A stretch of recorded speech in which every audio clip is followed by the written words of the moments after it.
నీకెందుకు తాతయ్య ఈ పనులన్నీ? నువ్వు వెళ్ళేలా కూర్చో, నేను సత్తాగా. రేపు మన ఊరెళ్ళాక కూర్చోవడం తప్ప మరి ఇంకేం పని ఉంటుందమ్మా? మన వాళ్ళు బస్తీ వచ్చి ప్రయోజకులై ఇంత మంచి ఇంట్లో ఉండే యోగ్యత సంపాదించారని గర్వపడకు. ఈ ఇల్లు ఆవిడగాట ఆపద్ధర్మంగా మన వాళ్ళకి ఇచ్చిందట. అవును, మీ శ్రీమతికి నేను ఏర్పాటు చేసిన ఇల్లు బాగా నచ్చిందా? అంత పెద్ద ఇల్లు ఎందుకు నచ్చదు, కానీ భరాయించద్దు. Don't be silly. ఆ ఇల్లు నీకు అద్దెకేమి ఇవ్వలేదు. ఈ కాంట్రాక్ట్ మీద ఎన్నేళ్లు సంతకం పెడితే అన్నేళ్లు ఫ్రీగా ఉండొచ్చు. ఏమిటి? అయితే జీవితాంతం కాంట్రాక్ట్ తీసుకోండి. ఆ ఇంటి కోసమని కాదు, మీ సహకారంతో నా సంగీతానికి ఒక కొత్త వెలుగిచ్చినందుకు, మీ సాహచర్యంతో నా జీవితానికి నూతన ఉత్సాహం ఇస్తున్నందుకు. రావోయ్. కృతజ్ఞతా సూచకంగా మనం ప్రొద్దున్నే నిద్రలేవగానే ఆవిడ ఫోటోలో చూసుకోవాలనుకో. కానీ కాస్త తారీఖు లెక్కకైనా తిరుపతి దేవస్థానం వారి క్యాలెండర్ ఒకటి పెట్టుకుంటే ఉభయ కుశలోపరిగా తారీఖులతో పాటు దేవుణ్ణి కూడా చూసుకుంటూ ఉండొచ్చు. పైన కూడా మందేనేమిట్రా? పైన ఆకాశం మనదేమిటి, అందరిదేను. అబ్బా అది కాదండి, పైగది మన శంకరం వాడి భార్యకి కేటాయిస్తే కాస్త సదుపాయంగా ఉంటుందని. అదిగో మాటలోనే వచ్చారు. 100 ఏళ్ల ఆయుష్. రండమ్మా రండి. మామయ్య గారు కారు. అమ్మా, మీ నాన్నగారిని కూడా తీసుకురాకపోయావా? ఈ పూట అందరం కలిసి ఇక్కడే భోజనం చేసేవాళ్ళం. నాన్నగారు మిమ్మల్ని అక్కడికి తీసుకురమని చెప్పారండి. చెప్పండి. దానికి వాడు కూడా చెప్పడం ఎందుకమ్మా, నువ్వు చెప్తే చాలదు. అది కాదమ్మా, ఆయన మా మామగారికి గిరిజ ఒక్కతే కూతురు. గిరిజ అంటే మామగారికి పంచప్రాణాలు. చెప్పేది అర్థమైందా? కోదండపాణి గారికి ఒక్కతే కూతురు గనక శంకరం వాళ్ళ ఇంటికి ఇల్లరికి వెళ్ళాలనుకుంటున్నాడు. అమ్మా, మీ నాన్నగారి తరఫున చెప్పాలనుకున్నదేనా? అవును మావయ్య, మీరు బాగా గ్రహించారా. ఆనాడు మీ నాన్నగారు ఈ విషయమే ప్రస్తావించలేదే. పిచ్చిదానా, పిల్లలే సంబంధాలు కుదుర్చుకుని మనల్ని 4 అక్షంతలు వేయమని అడుగుతుంటే ఇంకా మన ఆంక్షలు అభ్యంతరాలు ఏమిటి? మీ ఆయన ఇష్టపడితే మాకేం అభ్యంతరం లేదమ్మా. నేను ఇష్టపడతామంటే గిరిజ మామయ్య గారికి ఒక్కతే కూతురు గనక నాకు తప్పదు గనక, అది కూడా మీరు మా ఇంట్లో సంవత్సరానికి తప్పకుండా 2 నెలలు ఉంటాను మాటిస్తేనే. ఏం గిరిజ? అత్తయ్య గారు కూడా మాట ఇవ్వాలి. మరి నారాయణ మమ్మల్ని ఎన్ని నెలలు కావాలనుకుంటాడో దాన్ని బట్టి కదా. అదేమిటి మావయ్య, మీరు ఉండవలసిందే మా దగ్గర. బాగుంది, మీ దగ్గరే ఉంటే మరి మా దగ్గర. సర్లేరా, మా దగ్గర కూడా 2 నెలల నుండి పోని. మరి ఇంకేమో,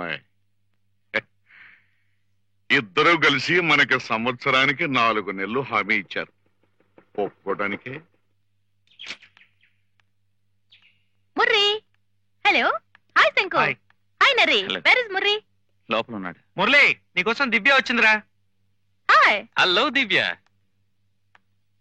దివ్య అని ఇక్కడ టాప్ మోడల్ పంపించా. అనేది పట్టుకో. ఎవరా? వాళ్ళిద్దరు స్నేహితులా? స్నేహం అంటే అడగటం దేనికి, తెలుస్తూనే ఉందిగా. ఏమండి, నాకేదో అనుమానంగా ఉంది. వాళ్ళిద్దరు అలా బరి తెగించి తిరుగుతూ ఉంటే అలా ఊరుకుంటారేమండి? 2 తగిలించగా. అలాగే రాని.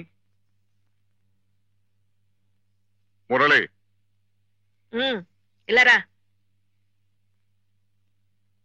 యారా, మీ ఇద్దరికి ఇంతకు ముందే స్నేహం ఉందని తెలిస్తే మీ ఇద్దరి పెళ్లి చేసేవాళ్ళం కదా. ఆ అమ్మాయికి ఈ పురోహితులు తంతులు తాళ్లు ఇష్టం లేదు. అంతగా అవసరం అనుకుంటే రిజిస్టర్ పెళ్లి చాలంటుంది. ఏం చేస్తాం? రంగయ్య, అయ్యా. ఎందుకయ్యా మనం ఉన్నాం పాతకాల మనుషులం. బాబు, వీళ్ళిద్దరూ అమ్మగారిని అయ్యగారిని తలో 2 నెలలు పోషిస్తారట. మరి మీరెన్ని నెలలు అనుకుంటున్నారు? ఎక్కడా, నేను ఇంకా స్థిరపడందే. నిజమేనయ్యా, వాడిని కాస్త ఆలోచించుకొని ఇంకా టైం ఉందిగా.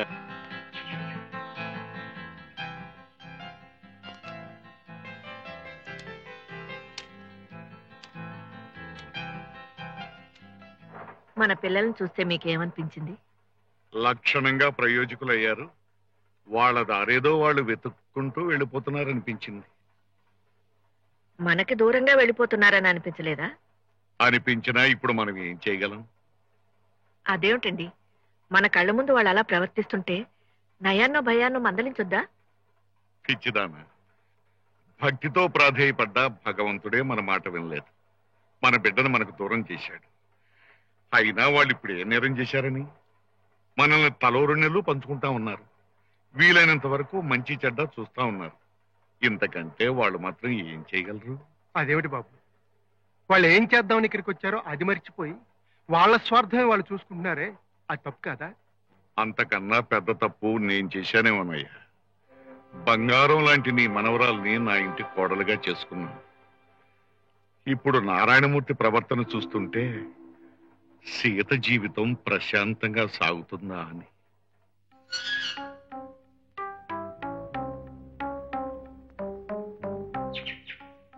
నమస్కారం అండి. నమస్కారం. మీరు మూర్తి గారి అవునండి. ఆయన లేచారండి? వచ్చేస్తారు, కూర్చోండి. పర్వాలేదు. మీకు ఇల్లు అది బాగా సదుపాయంగా ఉందండి? అయ్యో, ఇంత పెద్ద ఇల్లు మాకెలా సర్దుకోవాలో కూడా తెలియటం లేదు. కూర్చోండి, కాఫీ తీసుకొస్తాను.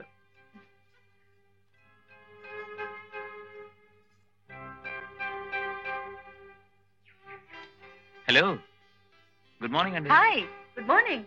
రండి, జాగింగ్కి వెళ్దాం. 1 minute. ఏమిటి రోజు ఇంత లేట్ ఏంటి? ఆలస్యంగా లేచారా?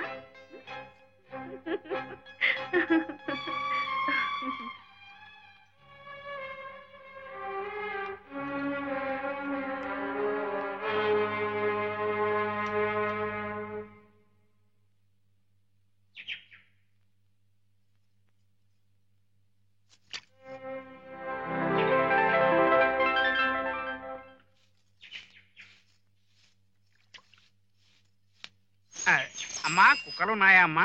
లేవు, రండి. అమ్మా అమ్మా, నా పేరు చెక్కా చంద్రరావు, మాది విశాఖపట్నం. సంగీత కళానిధి మూర్తి గారి ఇల్లు ఇదేనా అమ్మా? ఇదేనండి. వారు ఉన్నారమ్మా? వారింట్లో లేరు. ఏంటండి విషయం? ప్రాణం మీదకి వచ్చే విషయమేనమ్మా. కూర్చుని చెబుతానమ్మా. అమ్మా అమ్మా అమ్మా చూడండి అమ్మా, కళావాహిని కార్యదర్శిగా ఎన్నో వందల కార్యక్రమాలు ఏర్పాటు చేశాను కానీ ఎప్పుడూ ఇంత కంగారు పడలేదు. 10వ తారీఖు ప్రోగ్రాం, అయ్యగారి దగ్గర నుంచి ఉత్తరం లేదు, పత్రం లేదు, ఉలుకు లేదు, పలుకు లేదు. అసలే విశాఖపట్నం జనం స్టీల్ ముక్కలతో కొడతారేమని భయం. నాకు బీపీ. ప్రోగ్రామ్ ఆయన ఒప్పుకున్నారండి? ఒప్పుకోవడం ఏమిటమ్మా? ఒప్పుకోవడం ఏమిటి? 3 అన్నదమ్ముల్ని కలిశాను, మాట్లాడాను, డేట్ ఇచ్చాను, సరే అన్నారు. అడ్వాన్స్ ఇచ్చాను, పుచ్చుకున్నారు. టికెట్లన్నీ అమ్ముకున్నాను, ఏర్పాట్లన్నీ చేసుకున్నాను. ఏ బండికి వస్తున్నారో తెలియదు, అసలు వస్తున్నారో రారో తెలియదు. అసలే విశాఖపట్నం జనం స్టీల్ ముక్కలతో కొడతారేమని భయం. నాకు బీపీ. మీరేం కంగారు పడకండి, నేను కనుక్కుంటాగా. కనుక్కుంటానంటే కాదమ్మా, ఆ 3 అన్నదమ్ములు వస్తున్నారనే చల్లని వార్త నా చెవులే వెయ్యమ్మా, చచ్చి నీ కడుపును పుడతాను. అలాగేలేండి. అలాగే అంటే కాదమ్మా, నా ఇంటి దీపం నువ్వే పెట్టాలి. నా పెళ్ళాం తాళి నీ చేతుల్లోనే ఉంది. అసలే విశాఖపట్నం జనం స్టీల్ ముక్కలతో కొడతారేమని భయం. నాకు బీపీ.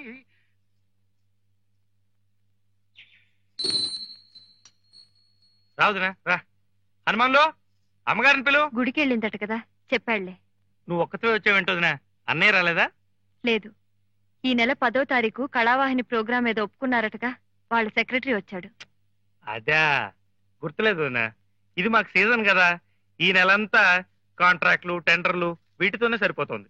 కానీ ఒప్పుకున్న తర్వాత మాట నిలబెట్టుకోవాలిగా. నిలబెట్టాలి అంటే మరి తనకు మాలిన ధర్మం చేయలేం కదా వదినా. అన్నయ్య ఏమంటాడు? ఆయన ఇంట్లో లేరు. పాప ఆ సెక్రటరీ చాలా కంగారు పడిపోతున్నాడు. నా వల్ల డెఫినెట్ గా వీలు కాదు వదినా. నువ్వే ఏదో చెప్పి పంపించేసి. నేను చెప్పడం ఏంటయ్యా, మీరు అడ్వాన్స్ కూడా తీసుకుని వాళ్ళు అన్ని ఏర్పాట్లు చేసుకున్న తర్వాత ఇప్పుడు కాదంటే వాళ్ళు ఏమైపోతారు? ఏమీ కారు వదినా. వాళ్ళ నక్క వినయాలు చూసి నువ్వేం మోసపోకు. అంతగా ఏడిచారనుకో, వాళ్ళని నా దగ్గరికి పంపించు. వాళ్ళు ఇచ్చిన అడ్వాన్స్ ని తిప్పి వాళ్ళ మొహానే కొడతాం. అది కాదంటే వాడి కర్మ. నిజమే, వాడి కర్మే. వస్తాను. ఏమ్మా, ఇక వెళ్ళటమేనా?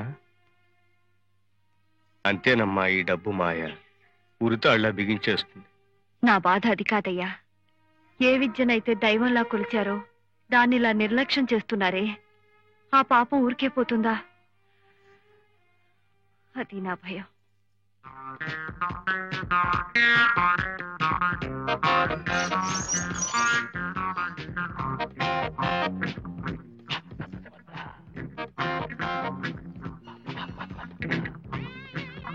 అవ్వా అవ్వా, ఏంటయ్యా ఇది? గోడకి పడి చూస్తున్నారు.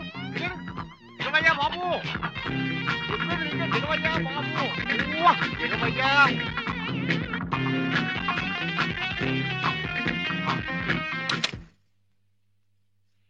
10 మంది వచ్చిపోయి ఇంట్లో ఏమిటి డాన్సులు? ఏ తప్పే ఉంది? We are in good mood, so we are celebrating. What's wrong in it? ఇలాగేనా 10 మంది చూస్తున్నారన్న సిగ్గనే లేకుండా? సిగ్గెందుకు? కాబోయే భార్యాభర్తలం, ఆడతాం పాడతాం. Ouch! Silly. సారీ డార్లింగ్, మధ్యలో వాళ్ళకేంటి? వాళ్ళకి కాదయ్యా, నీ యోగక్షేమాలు చూడవలసిన మీ అన్నయ్యకి నాకు. వైజాగ్ లో ప్రోగ్రాం చేయడానికి ఒప్పుకున్నారు కదా, దాని గురించి అక్కర ఏమైనా ఉందా మీకు? మీరిక్కడికి ఎందుకు వచ్చారో మర్చిపోయి ఇలా ఇష్టం వచ్చినట్టు తిరుగుతున్నారని తెలిస్తే మావయ్య గారు ఎంత బాధపడతారో ఆలోచించారా? ఆయన బాధపడతారని పనికి మాలిన సంగీతాన్ని పట్టుకుని పాకులాడమంటావా?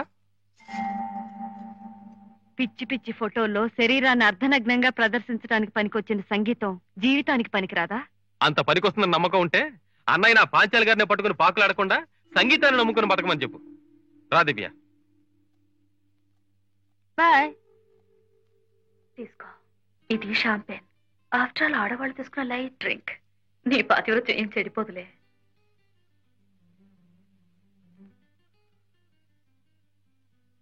ఎలా ఉంది? స్వర్గానికి ఎన్ని మైళ్ళ దూరంలో ఉన్నావు? మన ఇద్దరికి ఉన్నంత దూరంలో. అసలు ఉండవలసిన దూరంలో ఉంటే ఈ పాటికి నిన్ను టాప్ మ్యూజిషియన్ చేసి ఉండేదాన్ని. ఇప్పటికీ మించిపోయింది ఏం లేదు. ఈ దీపం ఉండగానే ఇల్లు చక్కబెట్టుకో.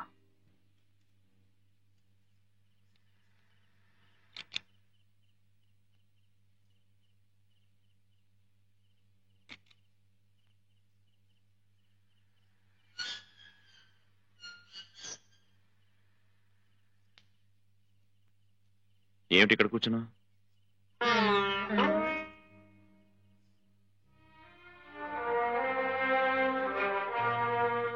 ఎల్లుండి 10వ తారీఖు. ఇవాళ 8 అయితే ఎల్లుండి 10వ తారీఖు. అదో పెద్ద వింత. 10వ తేదీ కచేరీకి వస్తానని మాటిచ్చిన మీకు ఎల్లుండే 10వ తారీఖు అని చెప్పినా కచేరీ మాట గుర్తుకు రాలేదంటే వింత కదా?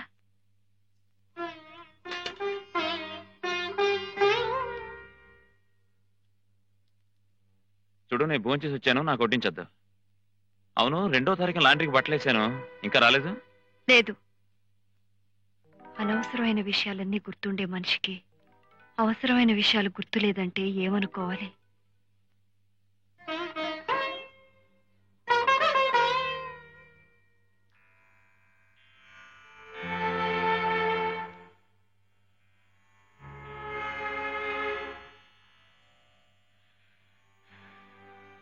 నీ పిచ్చి గాని అప్పుడే సగం నిద్ర పట్టిన ఆయనకి పిడుగులు పడితే మాత్రం వినిపిస్తుందా?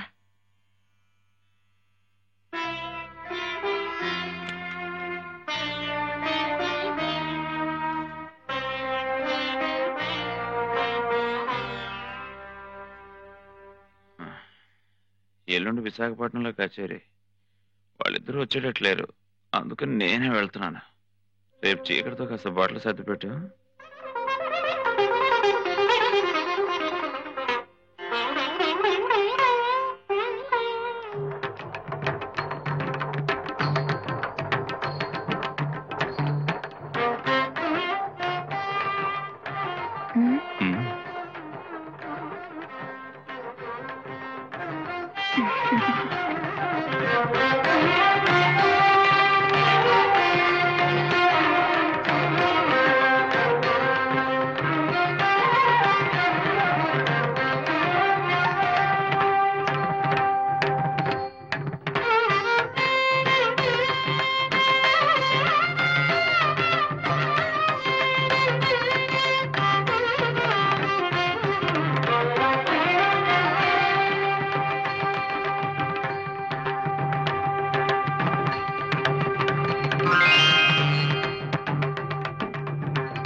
ఏమిటిదంతా వెంకయ్య? నాకు ఈ ఫలాలు పత్రాలు ఇష్టం లేదని తెలుసు కదా. హనుమాన్లు తీసుకెళ్ళు. ఇష్టం లేదన్నారు. బత్తాయిలు అవి ఫలాల సీజన్ కూడా అనుకుంటాను. ఇవి వస్తున్నాయి, మళ్ళీ వస్తానుగా. అయినా మన ఇద్దరం ఒక ఊరి వాళ్ళం, ఒక వీధి వాళ్ళం. ఇవన్నీ నువ్వు నాకు తేవడం ఏమిటి చెప్పు? దేవుడు మనవడేనని నైవేద్యం పెట్టడం మానేస్తావా? ఎలాగైనా మా సంటోడి కాలేజీలో సీట్ వచ్చేటట్టు చేద్దు. అదే 10,000. ఏంటి శంకరం బాబు ఇక్కడే ఉంటున్నాడా? బాగున్నారండి? బాగానే ఉన్నానయ్యా. నువ్వేంటి మన ఊరు రావడమే మానేశావు? మొన్న నాయుడు గారి గుండుపోటు వచ్చినప్పుడైనా మీ ముగ్గురు అన్నదమ్ములు వస్తారని చూసాం. ఏమిటి, నాన్నగారికి గుండెపోటు వచ్చిందా? నీకు తెలీదా? లేదండి, మా కబురు కూడా పెట్టలేదు. ఆశ్చర్యంగా ఉందే. బాబు, మీకు ఏమైనా గొడవలున్నాయా? అబ్బే అలాంటివి లేవండి. ఆ? ఆయనకి ఇప్పుడు ఎలా ఉంది? ఇప్పుడు కాస్త బాగానే ఉందిలే పాపం. కానీ మనసులో దిగులు పెంచేసుకున్నారో ఏమో, మనిషి బాగా లొంగిపోయారు. ఆయనకి ఏం దిగులయ్యా, 3 కొడుకులు చేతికి అందొచ్చారు, పెళ్లిళ్ళు పేరంటాళ్ళు అయిపోయినాయి. ఇంతకన్నా ఇంకేం కావాలి చెప్పు? అందుకోసమే బతికే వాళ్ళకైతే అదే పరమావధి అనుకోండి. కానీ నా రకం మనిషి కాదే. ఆయనకి సంగీతం అంటే పేణం కదా. అందుకని స్కూల్ కట్టించడం కోసం శంకుస్థాపనకి రాయేయడం, ఇన్నేళ్లైనా రాయి ఆయన గుండెల మీద బండలాగా అలాగే ఉండిపోవడం, మరి ఈ విషయాలన్నీ ఆయన్ని లొంగదీసివ్వండి. నిజమే మరి. మీకు తెలుసో తెలీదు, నాన్నగారికి ఈ మధ్య గుండెపోటు వచ్చిందట. మన ఊరు వెంకయ్య గారు చెప్పేదాకా నాకు తెలీదు. కనీసం అత్తయ్య గారన్నా ఉత్తరం రాసేవారే. ఇప్పుడు ఎలా ఉందట? ఇప్పుడు కులాసాగానే ఉన్నాడట్లే, కానీ మనిషి ఏదో దిగులతో కుంగిపోయినట్టు కనిపిస్తున్నాడట. ఆయన దిగులు ఏమిటో నాకు తెలుసు. జీవితకాలంలో కలలు కంటున్న ఆ దేవాలయంలో సరిగమలు పలకాలన్న తపనే ఆయన్ని పీడిస్తున్న వ్యాధి. అదేమన్నా చిన్న కోరిక? ఎన్ని లక్షలు సంపాదిస్తే అది తీరుతుంది? కనీసం ఆయన కోరిక తీర్చాలన్న తపనైనా ఉందా మీకు? ఉంది. ఉంటే మాకు మిగిలేదేమిటి? మేము అక్కడ కడుపులు మార్చుకుని ముతక బట్టలు కట్టుకుని పైసా అక్కడ ఇటుకల్లోనూ సున్నలోనూ పోస్తే ఆయనకి తృప్తా? సర్లేరా, ఎవరు చాదస్తాలు వాళ్ళవి. ఎంతైనా ఆయన మొహం మీద మీ అభిప్రాయాలు తప్పు అని చెప్పలేము కదా. వదినా, నేను ఒక 10,000 ఇస్తానమ్మా. అంతకన్నా ఎక్కువ ఇవ్వగలిగే శక్తి ఉన్నా నా డబ్బు కాదుగా, బాగుండదు. ఏ వదినా? ఎవరి డబ్బు నీ దగ్గర ఉంది, నువ్వు ఇస్తావురా? నా దగ్గర అంత లేదు. నేనే 2,000 3,000 కన్నా ఇవ్వలేను. ఎంతో అంత ఆయన తృప్తి కోసమే కదా. వదినా, వీలుంటే అన్నయ్యను కలిసి అన్ని వివరాలు నేనే మాట్లాడతాను అనుకో. కానీ వెళ్లే ముందే 3 ఇక్కడే ఇంత డబ్బు అని ఖరారు చేసుకుని వెళ్ళొద్దాం. మళ్ళీ ఏదో ముంచుకొచ్చేలోగా వెళ్ళొచ్చేస్తే ఆ పని కాస్త అయిపోతుంది కదా. ఏ వదినా? ఎరా మురళి, సరే. వెళ్ళొస్తాం వదినా. ఆరోగ్యం జాగ్రత్త వదినా. అవ్వా పెద్ద ఆయన రుణం తీర్చుకునే పద్ధతేనా అమ్మా ఇది? భోగి మంట చలి కాచుకుంటే ఊరుకుంటుంది కానీ చేతులు పెట్టి చిన్న భిన్నం చేస్తే ఊరుకోదయ్యా.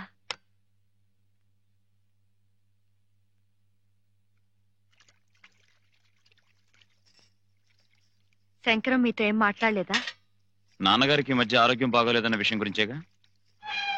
అదే, మరి మీరేం చేయాలనుకుంటున్నారు? చేసేదేముంది, వాళ్ళిద్దరితో పాటే మనమును. మన వీళ్ళని బట్టి మనం కూడా కొంత తీసుకోవాలి. ఆయన కేవలం మీ ముగ్గురిచ్చే చందాల గురించే బాధపడుతున్నారనా? ఇవి చందాలని ఎవరన్నారు? మాకు తోచింది మేము ఇవ్వగలిగింది ఇస్తామే గానీ బ్యాంకులు దోచి గుమ్మరించలేంగా. మీరు ఆయన దగ్గర పెరిగారు, ఆయన మనసు మంచితనం చవి చూశారు. సంగీతం కోసం తన ఆస్తి కరిగిపోయినా వీసమెత్తైనా చెల్లించని మనిషికి ఈనాడు మీ చందా డబ్బు చేరలేదని గుండెపోటు వచ్చిందంటారా? మాట్లాడితే చందాలు అంటారేమిటి? ఆయనకు అలా అనిపించకపోయినా నువ్వే పెడర్థాలు కల్పించి ఆయన మనసు పాడు చేసేట్టున్నావు. అసలు డబ్బు గురించి కాకపోతే మరెందుకు ఆయన దిగులు? మేమే తిట్టామా తిమ్మామా? ఇక్కడికి వస్తానంటే వద్దున్నావా? ఉంటానంటే కాదన్నావా? నిజమే, ముగ్గురు దగ్గర 4 నెలల చొప్పున గడుపుతూ వచ్చిన ఆయనకి సంవత్సరం గడిచిపోతుంది. పోన్లేండి, ఆయన అక్కడ ఒంటరిగా ఎలాంటి మనశ్శాంతిని కోరుకుంటున్నారు. ఇంతకీ మీ వాటా ఎంత ఇవ్వాలనుకుంటున్నారు? ఏదో ఇస్తాను, కాకపోతే చస్తాను. ప్రతిదీ నీకు చెప్పాడవలా? కష్టాలు వచ్చినప్పుడు పాలు పంచుకుని పరిష్కారం వెతకడం లేదు. ఇంటికి రాకపోతే రాలేదని నడుపు, వస్తే వచ్చిన దగ్గర నుంచి మనిషిని కుళ్ళబొడిచి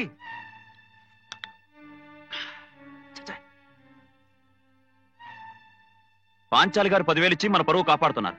ఆవిడెప్పుడైనా ఇంటికి వస్తే పెడమొహం పెట్టుకోకుండా కాస్త థ్యాంక్స్ చెప్పాడు.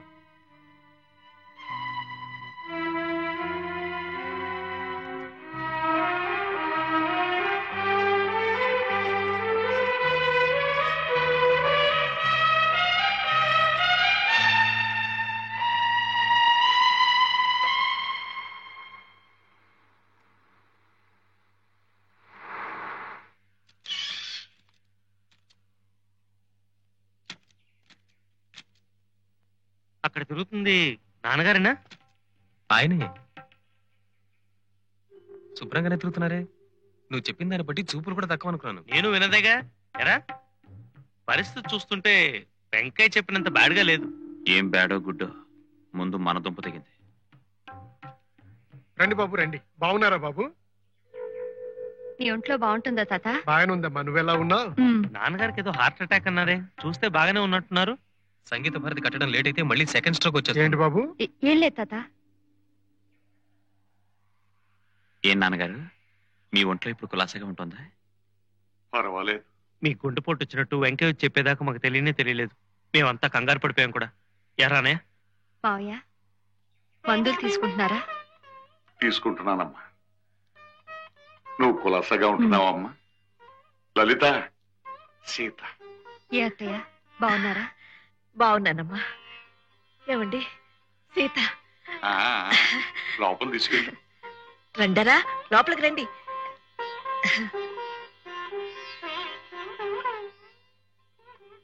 రామ్మా.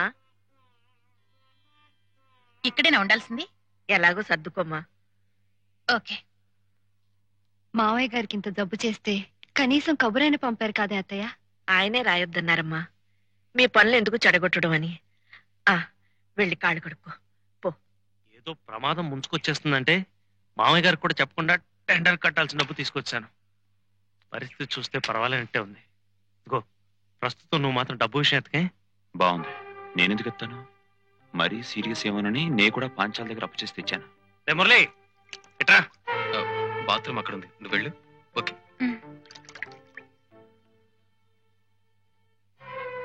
వీలైనప్పుడు ఎప్పుడో కొంత అమౌంట్ పంపిద్దాం కానీ ఇప్పుడు మాత్రం డబ్బు విషయం నువ్వు మాట్లాడు.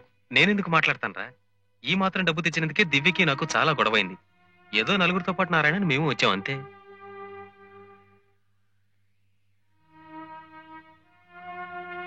ఏమండి, చావు నుంచి పునర్జన్మెత్తిన తండ్రిని చూడటానికి వచ్చిన కొడుకులు ఇవేనా మాట్లాడుకోవాల్సిన మాటలు? ఇప్పుడు ఏమైందని? ఏం తప్పు మాట్లాడామని? ఎంతసేపు డబ్బు గురించే మీ మాటలు ఆలోచనలు తప్పించి ఆయన్ని తీసుకొచ్చి దగ్గరుంచుకోవాలనో మంచి వైద్యం ఇప్పించాలనో ఒక్కళ్ళైనా ఆలోచించారా? ఆయనే మొండితనంతో ఇక్కడ కూర్చున్నాడు కానీ మా దగ్గర తలో రెండల్లో ఉండొచ్చని మేము ఎప్పుడో చెప్పాం కదా. ఆయన వస్తే కాదన్నావా? మిమ్మల్ని ఆయన కష్టపడి పెంచింది ఇలా పంచుకుంటారని కాదు. నువ్వే నాకు నీతులు చెప్పక్కర్లేదు. మనం తెచ్చిన డబ్బు సంగతి కూడా నువ్వే వాళ్ళ దగ్గర ఎత్తక్కర్లేదు. అంటే ఆ డబ్బు తీసుకెళ్లిపోవటానికే నిర్ణయించుకున్నారా? ఇప్పుడు డబ్బు తీసుకెళ్లి ఆయన గారి చేతుల్లో పెడితే ఓపిగ్గా ఉన్నాడు కాబట్టి పని ప్రారంభించి ఇంకతే అంటే ఎక్కడి నుంచి తెచ్చేది, ఎలా చచ్చేది? అంటే ఆయన కన్ను మూసేలా ఉంటే కళ్ళ ముందు ఈ డబ్బు ఇలా కదిలించిపోవాలని తెచ్చారా? ఇక్కడికి రాగానే నీకు మాటలు పెరిగిపోతున్నాయే. నోరు మూసుకుని పడుండు. ఇంతకాలం నోరు మూసుకునే పడున్నాను. మీరు తాగి తందనాలాడినా నేను నోరెత్తలేదు. మీరెవరితో తిరుగుతున్నా నేను అడ్డుపడ్డానా? లేదే. కానీ ఏ మహానుభావుడు వల్ల మనం ఇంత వాళ్ళం అయ్యామో, ఏ దేవుడు వల్ల మనం దంపతులు అయ్యామో ఆయన అవమానిస్తే నేను సహించలేను. సహించక ఏం చేస్తావు? ఏం చేస్తావు? పెళ్ళాన్ని హింసించేవాడినైనా క్షమించగలను గాని తల్లి తండ్రిని దూషించేవాడిని నేను భరించలేను. ఏమిటి బాబు ఇది? ఇలాంటి సమయంలో చేసుకుంటావా? నా ఇష్టం వచ్చినట్టు కొడతాను. నువ్వెవరు అడగడానికి? నారాయణ, ఆ పిల్లకు తల్లి, తండ్రి, దైవం అన్నీరా. రంగయ్య, వాళ్ళ ముగ్గురిని బయటికంటే. ఏమండి ఆవేశపడకండి. పాపం వాళ్ళు ఎంతో దూరం నుంచి మనల్ని చూడాలని వచ్చారు. మనల్ని చూడడానికి వచ్చిన వాళ్ళైతే పెద్దల ఏడల బాధ్యత గుర్తు చేసిన ఆ పిల్ల మీద చేసుకుంటాడా? మా బాధ్యతలు మేము ఏం నిర్వర్తించలేదని ఇప్పుడు ఆవిడ కొత్తగా చెప్పాల్సి వచ్చింది. మీకు జబ్బు చేసిందంటే మేము బాధపడ్డాం కూడా. సంగీత భారతి చూడకుండా ఎక్కడ చచ్చిపోతాడో అన్న భయంతో కనీసం ప్రారంభమైనా చేయొచ్చని అప్పు చేసి డబ్బు తీసుకొచ్చాం. ఇంత బాధ్యతలు బరువులు మేము మోస్తుంటే మమ్మల్ని ఆ పనివాడు చేతి కట్టిస్తారా? ప్రేమతో భక్తితో చేయాల్సిన పని అది ఒక బాధ్యత, బరువు అని మీరు ఎప్పుడనుకున్నారు? అప్పుడే మీ సంస్కారం ఏమిటో తెలిసిపోయింది.